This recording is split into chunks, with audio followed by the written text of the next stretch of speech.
If Rome was the world's economy, Marcus Licinius Crassus was its central bank.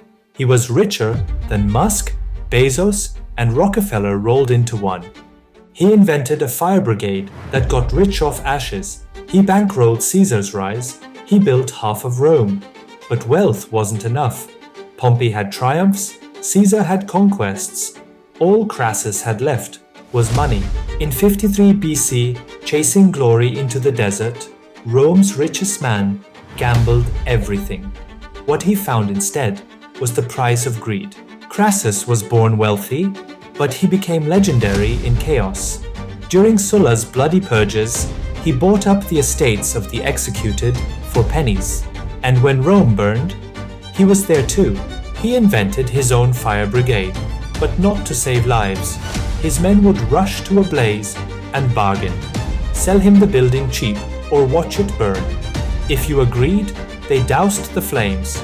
If not, they let it collapse and bought the ruins anyway. It was ruthless, it was brilliant, and it made him the richest man Rome had ever seen. He didn't just own land, he owned silver mines in Hispania. He owned tens of thousands of slaves, architects, builders, engineers. Entire neighborhoods of Rome rose on his payroll. Measured today, his wealth rivaled the GDP of nations. But in Rome, money was only step one. Power was the prize, and Crassus tried to buy it all. He bribed juries, he bankrolled politicians, he threw festivals and banquets for the people.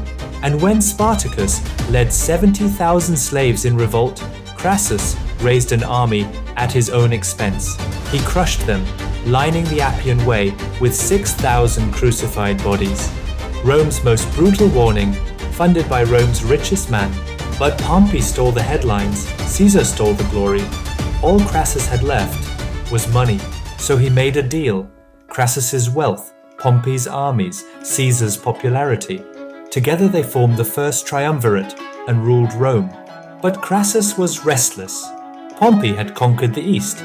Caesar was conquering Gaul. What did Crassus have? Nothing but coin. And in Rome, coin without conquest was weakness. So he dreamed of the East. Parthia, the empire of horsemen, the gateway to Persia, rich with silk and gold. If Pompey was Alexander, Crassus would be richer, greater, eternal. In 53 BC, he marched from Syria with 40,000 men, 7 legions, cavalry, auxiliaries, paid from his own fortune. But greed blinded him. Allies begged him, march along the Euphrates, near water, near supply lines. Instead, misled by an Arab chieftain, he led his men into the open desert. Flat, dry, exposed, a killing ground. Waiting there was a man half his age, Surena, Parthia's brilliant general.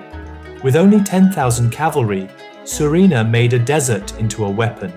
His horse archers circled endlessly, raining arrows that never ran out, supplied by hidden camel trains. His armored cataphracts waited for the kill. The Romans locked shields in Testudo, but under the burning sun, it became a coffin. No water, no shade, no escape. Their pila couldn't reach, their shields couldn't save them. Publius, Crassus's son, charged with cavalry and was cut down, displayed before the Romans.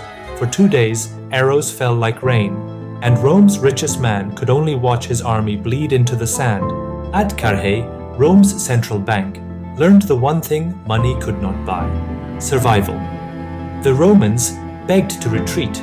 Crassus tried to negotiate, but chaos erupted. He was seized. Some say he was killed in the struggle. Others whisper molten gold was poured down his throat, a cruel joke on his greed. What's certain, his head was sent to the Parthian king and used as a stage prop in a tragedy. 20,000 Romans lay dead. 10,000 marched into slavery. Rome's sacred eagles were captured, a humiliation that haunted her for decades. His death destroyed the triumvirate. Pompey and Caesar turned on each other. The republic itself collapsed. He really believed gold could buy him glory. Money can buy armies. Money can buy power. But in the desert of Carrhae, Rome's richest man, learned a truth we still wrestle with today. So tell me, was he the banker of Rome's destiny? Or just a billionaire blinded by greed? If this story surprised you, share it. If you want more, like and subscribe. The empire may be gone, but its lessons are still here.